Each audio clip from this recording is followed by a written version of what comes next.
Dor e revolta marcam o enterro em Pindamonhangaba da menina que morreu após ser castigada com um jejum imposto pelo padrasto e pela mãe. Vítima de 11 anos relatava em diários a rotina de maus tratos que era submetida em apartamento em Ubatuba.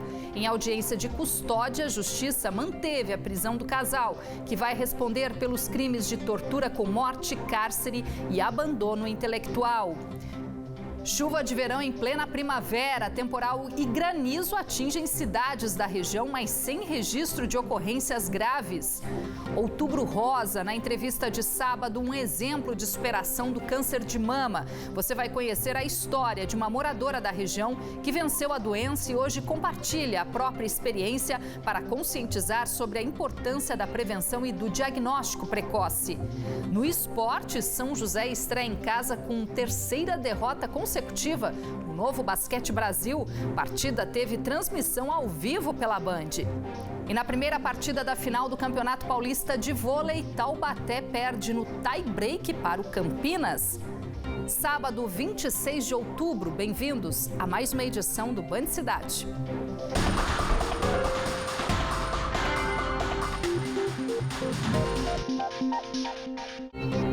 Olá, muito boa noite. Foi enterrado esta manhã em Pindamonhangaba o corpo da menina de 11 anos que morreu de fome após ficar 3 dias em um jejum imposto pelo padrasto com consentimento da própria mãe. Uma punição covarde e cruel para corrigir o mau comportamento dela e do irmão de 8 anos. O casal foi preso em flagrante logo após dar entrada com a garotinha já sem vida na Santa Casa de Ubatuba, onde a família estava morando há 5 meses. Anotações feitas pela menina e que foram apreendidas no quarto do apartamento revelavam a rotina de maus tratos. Segundo a Polícia Civil, apenas a mãe confessou o crime, mas ela admitiu que os dois iriam mentir no depoimento, alegando que a filha estava doente. Em um cortejo a pé pelas ruas de Pindamonhangaba, familiares e amigos levaram o corpo de Pérola até o cemitério municipal. Moradores que viram a procissão ficaram sensibilizados ao saber o que levou a menina de apenas 11 anos a perder a vida tão cedo.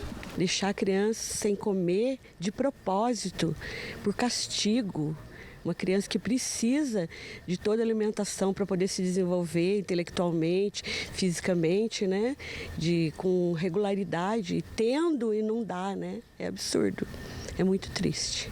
Pérola Alice Santos de Souza morreu na noite de quinta-feira após ter ficado 2 dias sem comer no apartamento que vivia com a mãe, o padrasto e o irmão de 8 anos em Ubatuba. O enterro aconteceu na manhã deste sábado no cemitério municipal da cidade. Uma despedida cheia de tristeza e inconformação. Morreu por falta de alimento e água, enfim, é uma coisa absurda pra gente. Nós ficamos tudo chocados com a situação. Enganou tanto a minha família como a própria mãe dela, falando que ia para São José e ela estava em Ubatuba. Entendeu? Já foi para enganar, não tinha contato comigo, não tive contato com a família dela. Para mim foi uma monstruosidade isso. Tanto ela, uma é mãe, é um monstro. Ela e ele são monstros.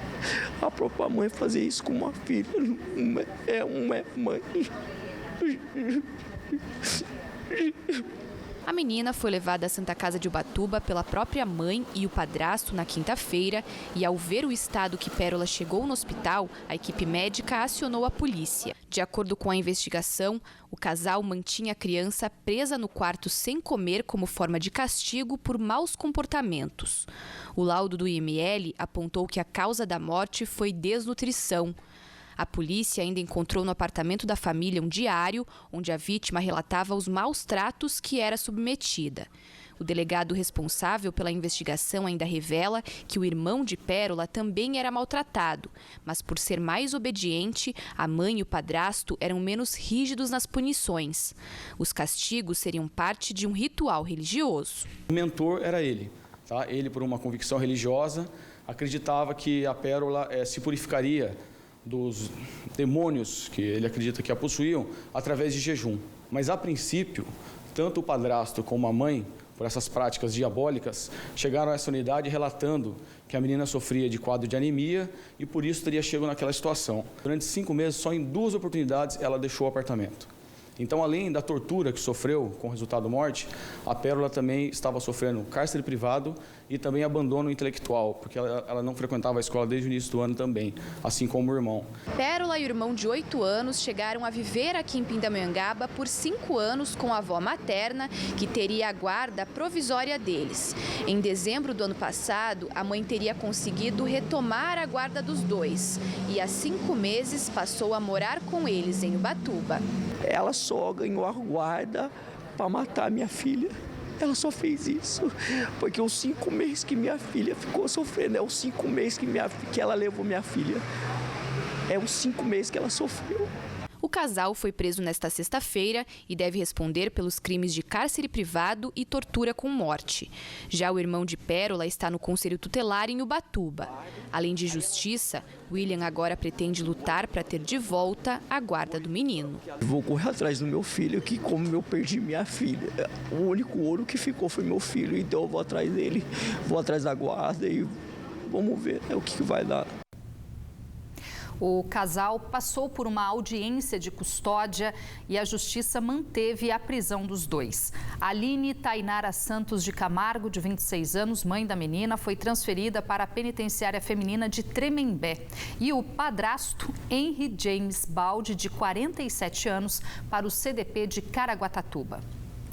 Uma criança de 2 anos morreu e 3 pessoas ficaram feridas após um carro capotar na noite de ontem na estrada Tancredo Neves, que dá acesso à zona rural de Guaratinguetá, próximo ao bairro das Pedrinhas. Segundo o Corpo de Bombeiros, a bebê que era transportada na cadeirinha chegou a ser socorrida, mas não resistiu aos ferimentos. As outras vítimas, mãe, tia e avó, sofreram ferimentos leves e foram levadas para o Hospital Frei Galvão. 2 homens foram presos na madrugada de hoje por tráfico de drogas no bairro Campo dos Alemães, em São José dos Campos. A dupla foi detida na porta de uma casa, onde foram apreendidas 550 buchas de maconha, 500 pinos de cocaína e 200 pedras de crack. Também no Campo dos Alemães, policiais do BAEP prenderam mais 3 homens. Além do trio, um menor também foi abordado em uma casa que, de acordo com uma denúncia anônima, era usada para distribuição e armazenamento de drogas. Com eles foram apreendidos 450 pinos de cocaína, 400 porções de maconha, 2 cadernos com anotações do tráfico, além de R$ 2.800 em dinheiro. 2 suspeitos já tinham passagem por tráfico. Falar ao telefone já não está mais na rotina do brasileiro. Um levantamento feito no primeiro semestre pela Anatel mostrou que usuários de celular falam apenas meia hora por mês em ligações. É que tudo agora é resolvido quase sempre pela internet, utilizando as redes sociais.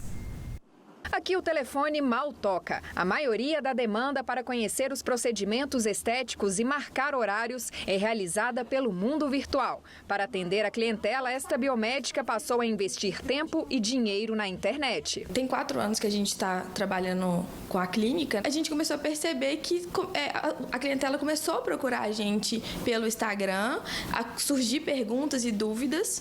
E aí, a partir daí, a gente resolveu investir numa equipe de marketing para nos divulgar. O contato pela rede social e os anúncios aumentaram a clientela e, em consequência, transformaram a rotina. Em 6 meses, mais de 10 mil pessoas passaram a acompanhar o trabalho. O mundo virtual tá dentro da clínica, não tem como. Para quem já acostumou a se comunicar e até a resolver a vida pelo mundo virtual, fica difícil deixar de lado na correria do dia a dia. Usar o celular para fazer a ligação pode estar com os dias contados. Um levantamento da Anatel mostrou que no primeiro trimestre deste ano foram utilizados quase 2 gigas de internet contra 100 minutos de chamada por cada usuário. Os aplicativos como WhatsApp, Telegram e Instagram ganharam espaço na nossa rotina com a circulação de mensagens de texto, áudio, fotos e vídeos. Você já consegue interagir, marcar um horário, conversar com o paciente, saber, agendar. Aquilo já comunica com a sua agenda do celular, já marca aquele compromisso. A popularização dos smartphones, custo de pacotes para todos os bolsos e a gratuidade de alguns aplicativos explicam também a grande quantidade de adeptos da internet móvel. Mas a professora de comunicação alerta sobre o lado negativo para os viciados e que querem respostas rápidas. Cuidado com a ansiedade. E por isso, ela acredita que a ligação não acabará por causa da urgência. Quem liga tem sempre, ela tá mais no comando da interação. Porque eu ligo, eu sei o que eu vou falar, eu sei com quem eu quero falar, eu já pensei o que eu vou falar e aí eu ligo. Em instantes, no Band Cidade, chuva forte e granizo atingem cidades da região.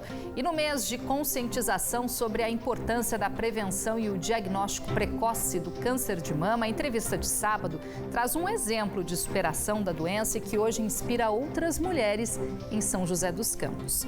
Hora certa, você, 7 em ponto agora, o Band Cidade volta em instantes.